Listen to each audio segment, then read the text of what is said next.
Mizuki कहती है कि तुम नहीं चाहते मैं तुम्हें जंप करते हुए देखूं। सानू कहता है कि तुम मुझे स्टेज पर जंप करते हुए देखो। फिर मिजुकी रोने लगती है। फिर सानू पूछता है कि क्या हुआ, तो वो कहती है कि मैं आज बहुत खुश हूँ। तो फिर सानू उसको हक कर लेता है। नकात्सु भी आकर उन दोनों को ऐसे देख लेता है। मिजुकी सोचती है कि मैं सच में सानू से प्यार करती हूँ। रात को वो शावर लेकर बाहर आती है। उसके बाद सानू शावर लेने के लिए जाता है तो वो ऊपर आ जाती है और कहती है कि मेरी हार्ट बीट इतनी तेज क्यों हो रही है। नकात्सु सानू का वेट करता है लेकिन सानू उसको इग्नोर करके जाने वाला होता है। तो नकात्सु कहता है कि मैं तुम्हें दिखाई नहीं दे रहा हूँ। सानू पूछता है कि तुम्हें मुझसे क्या काम है। नकात्सु कहता है कि मैंने तुम्हें और मिजुकी को देख लिया था। सानू उसको हक कर कहता है कि फ्रेंडशिप में ये कॉमन है। नकात्सु खुश हो जाता है और सानू कुछ सोचने लगता है। नकाओ सबको डीलर्ट स्टार फेस्टिवल के बारे में बताता है और कहता है कि 50 इयर्स पहले ओसाका और सैंड ब्लॉसम स्कूल के कपल ने मिलकर कसम खाई थी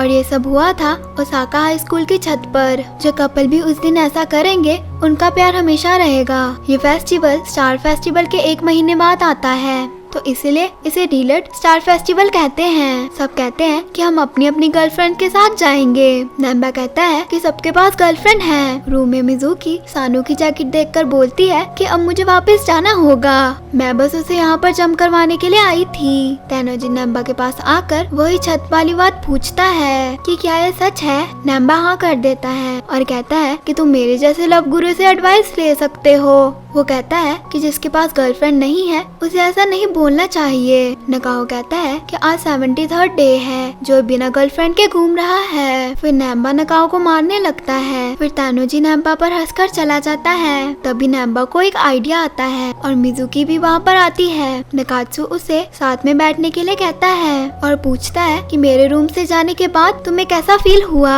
और अगर तुम चाहो मैं वापिस आ जाऊंगा। मिजुकी बोलती है कि क्यों। फिर सैकिमा आकर बताता है कि सानू की तबीयत ठीक नहीं है और डॉक्टर बताता है कि ज्यादा प्रैक्टिस करने की वजह से इसे हाई फीवर हो गया है। मिजुकी सानू के पास बैठ जाती है और नकात्सु उसे देखता है और डॉक्टर नकात्सु को और बाहर आकर वो बोलता है कि तुम्हें पता है ना मिजुकी एक लड़का है। नकात्सु हाँ कर देता है। डॉक्टर कहता है कि शायद हम दोनों एक जैसे हैं और वहाँ से चला जाता है। तभी उसे इमाइकी का मैसेज आता है कि क्या हम मिल सकते हैं। तो अगले दिन नकात्सु से मिलने के लिए आता है। इमाइकी से बोल देती है कि मैं तुम्हें लाइक करती हूँ और फिर नकात्सु सोचता है कि मेरे सामने इतनी क्यूट गर्ल है जो मुझे लाइक भी करती है। पेरेंट टीचर मीटिंग में हमारे बच्चों को भी कंफ्यूजन नहीं होगी कि कौन मम्मी है और कौन डैडी।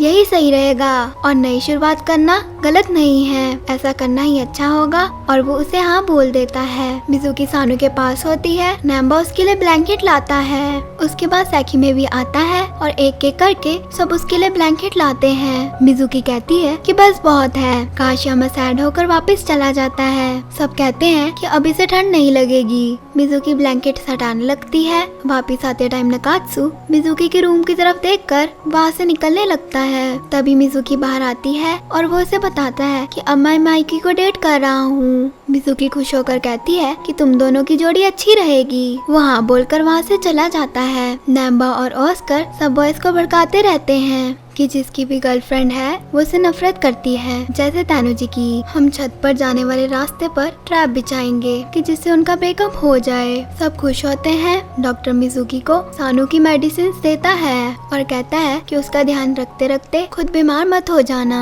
वापस जाते हुए डॉक्टर को उसकी सिस्टर दिख जाती है। वो कहती है कि तुम डर क्यों रहे हो। सीन इमोशनल होना चाहिए क्योंकि हम 5 साल के बाद मिल रहे हैं। मिजुकी भी उनसे मिलने के लिए आती है। वो मिजुकी को भी कुछ गिफ्ट देती है। मिजुकी उन्हें थैंक यू बोलकर वहाँ से चली जाती है। वो कहती है कि इसके साथ कुछ प्रोग्रेस हुई लेकिन डॉक्टर मना करता है और कहता है कि एक और इडियट है जो इसे लड़का समझता है। तो वो बोलती है कि वो लड़का सोच रहा होगा कि मैं गे हूँ या नहीं, जैसे तुम सोचते थे। डॉक्टर उसे ये बातें बोलने से मना करता है और कहता है कि हम पहली बार सेम साइड पर हैं। वो कहती है कि मुझे उसकी स्टोरी अच्छी लगी जैसे तुम्हारी लगी थी। वो अपने ऑफिस में आता है। वहाँ पर अकीरा होती है। वो पूछती है कि तुम दोनों फिर से साथ में हो। डॉक्टर कहता है कि इसके और मेरे बीच में कुछ नहीं है।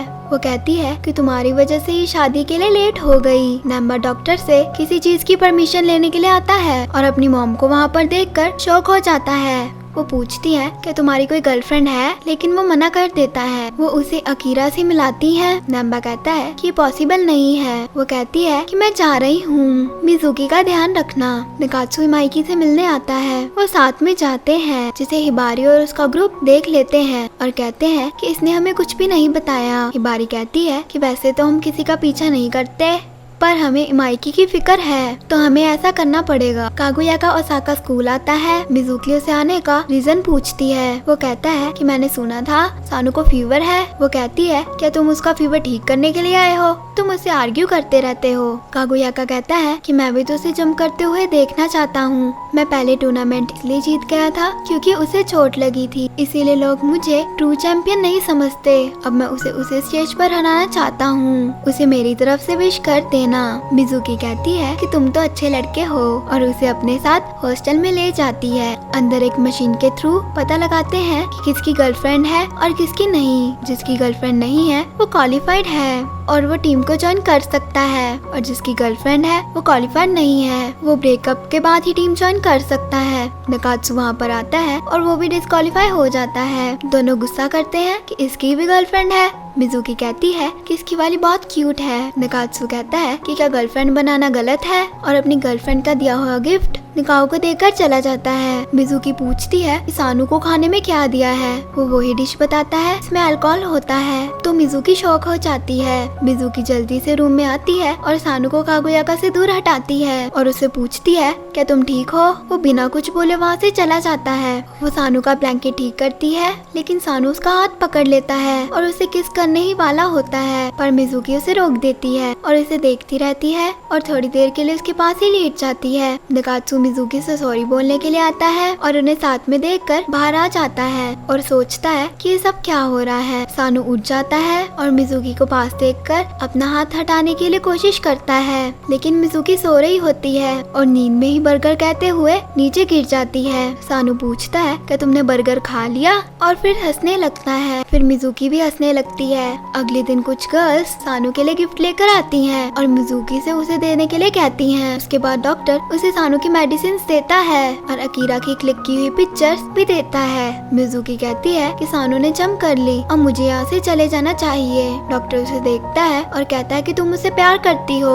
वो कहती है कि मेरा यहाँ पर रुकने का ये रीजन नहीं हो सकता। सारी गर्ल्स उसका वेट करती रहती हैं और मैंने उसके साथ रहकर ये रूल भी तोड़ दिया। मैं बस यहाँ पर सानू को जंप करवाने के लिए आई थी। डॉक्टर कहता है कि जब एक बच्चा बड़ा बनने की एक्टिंग करता है तो वो क्यूट नहीं लगता। मिजुकी रूम में आती है, लेकिन सानू वहाँ पर नहीं था। वो उसे ढूंढने के लिए जाती है। सब कहते हैं कि हमें तानुजी का ब्रेकअप करवाना ही है। मिजुकी नकात्सु से सानू के बारे में पूछती है। वो कहता है कि मुझे नहीं पता। नकात्सु से पूछता है कि क्या हुआ।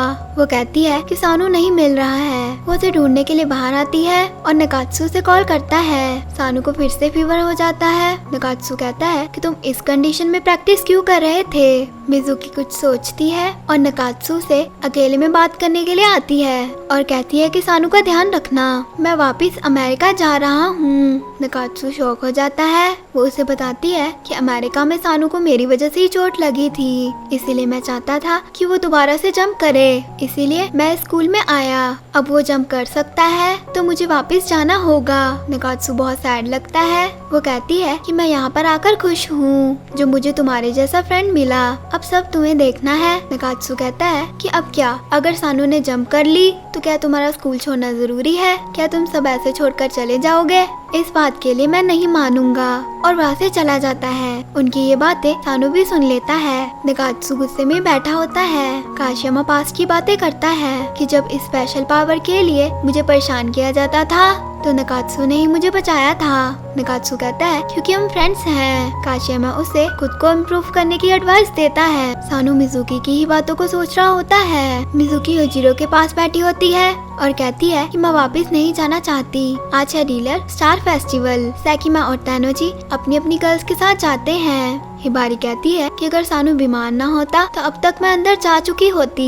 हिबारी बाहर अकेली ही रह जाती है। काशियामा कहता है कि कुछ ठीक नहीं लग रहा है। सबकी प्लानिंग स्टार्ट हो जाती है। बॉयज और गर्ल्स को अलग अलग रास्ते से जाने के लिए कहा जाता है। नकाओ सैकिमा की गर्लफ्रेंड को रोक लेता है और कहते हैं कि हम तुम्हें दिखाएंगे कि तुम्हारा बॉयफ्रेंड कैसा है। बॉयज के रास्ते पर उसके 3 टेस्ट होंगे। अगर टेस्ट के रिजल्ट देखकर भी तुम मुझसे प्यार करती हो तो हम तुम्हें छत पर भेज देंगे। सैकिमा रास्ते पर जा रहा होता है और किसी चीज से डर कर भाग जाता है। फिर वो लोग पूछते हैं कि उसके साथ जाओगी या नहीं। वो मना कर देती है। नकात्सु इमाई के साथ होता है। इमाई उसे छत पर चलने के लिए कहती है लेकिन नकात्सु मना कर देता है। तो इमाई उसे साथ में खाना खाने के लिए कहती है। रेस्टोरेंट देखकर नकात्सु को मिजुकी की याद आती है जब वो उसके साथ यहाँ पर आया था और वो वहाँ पर ना जाकर छत पर जाने के लिए कहता है। इमाई खुश हो जाती है। सानू और मिजुकी अपने रूम में ही होते हैं। मिजुकी अपना बैग पैक करती है। दूसरे बॉय को भी वो लोग ऐसे ही डरा देते हैं और फिर वो उसकी गर्लफ्रेंड से पूछते हैं क्या तुम जाओगी। वो भी मना कर देती है। वो दोनों खुश हो जाते हैं और सबके साथ ऐसा ही करते हैं। सब ना बोलकर जा रहे होते हैं और अब तैनूजी का टर्न होता है। वो टीम तैनूजी की होती है और डरकर उसका रास्ता छोड़ देती है। तैनूजी वहाँ से खुश होकर चला जाता है। नैम्बा और ऑस्कर उससे गुस्सा करते हैं। अब दूसरे टेस्ट की बारी। तैनूजी एक रूम में जाता है। वहाँ पर बहुत सारी गर्ल्स होती हैं। इस टेस्ट में वो फेल हो जाता है। इस बार नकात्सु और इमाइकी का टर्न होता है। दोनों अपने अपने रास्ते में निकल जाते हैं। नकात्सु कहता है कि अगर मैं छत पर चला गया तो मिजुकी को भूल जाऊंगा। मिजुकी चुपचाप रूम से जाने वाली होती है और जाते हुए सानू को थैंक यू बोलती है। सानू जागता होता है। वो लोग नकात्सु को भी डराते हैं लेकिन वो नहीं डरता और एक ही किक से उनको नीचे गिराकर वहाँ से निकल जाता है। ऑस्कर कहता है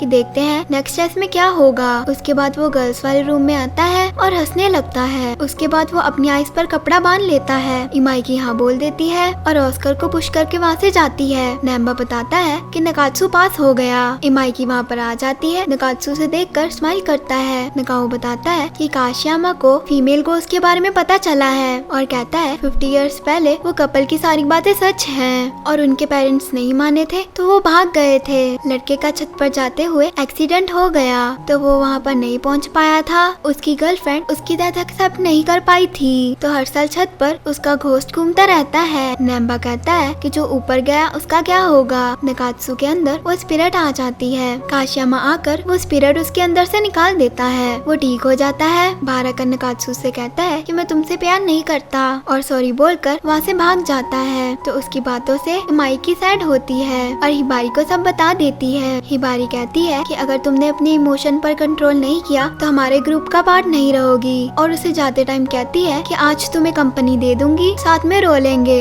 इमाइकी उसके साथ चली जाती है। नकात्सु मिजुकी के रूम में आता है पर वो वहाँ पर नहीं होती। वो सानू पर गुस्सा करता है कि तुमने उसे क्यों नहीं रोका, उसने तुम्हारे लिए इतना कुछ किया। सानू कहता है कि मैं क्या कर सकता हूँ, ये उसका ही डिसीजन है। नकात्सु कहता है कि तुम्हें शायद कोई फर्क नहीं पड़ रहा है पर मैं उसे वापस लेने के लिए जा रहा हूँ और चला जाता है। मिजुकी हॉस्टल के बाहर होती है और टैक्सी में बैठने ही वाली होती है लेकिन नकात्सु वहाँ पर आ जाता है और उसे रुकने के लिए कहता है और उसकी हाई स्कूल लाइफ उसके साथ स्पेंड करने के लिए कहता है। मिजुकी थैंक यू बोलकर मना करने वाली होती है लेकिन नकात्सु कहता है कि मुझे कुछ भी नहीं सुनना, मुझे तुम्हारी जरूरत है। सानू ने जंप कर ली तो क्या, पर मैं, लेकिन उसकी बात पूरी नहीं होती। तभी सानू वहाँ पर आकर कहता है कि अभी मैंने तुम्हारे सामने स्टेज पर जंप पूरी नहीं की इसलिए तुम मत जाओ। मिजुकी उसे देखती है